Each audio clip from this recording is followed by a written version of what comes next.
Opisyal nang bumuo ng panibagong gabinete si Palestinian Prime Minister Mohammad Mustafa upang tutukan ang isinusulong na ceasefire sa pagitan ng Israel at ng grupong Hamas.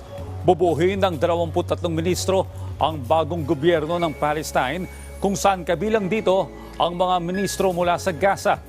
Ayon sa isang hindi nagpakilalang opisyal mula sa Palestinian Authority, ang pagkakatalaga kay Mustafa ay may pag-aproba mula sa mga bansa sa Europa at Amerika. Karamihan sa mga opisyal ng bagong gobyerno ay hindi kilala ng mga Palestino.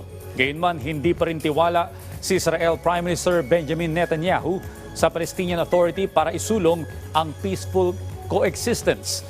Tinututulan pa rin ni Netanyahu ang pagkakaroon ng two-state solution at umaasang malinang ang isang bagong technocratic leadership sa Gaza bilang isang alternatibo sa Palestinian Authority.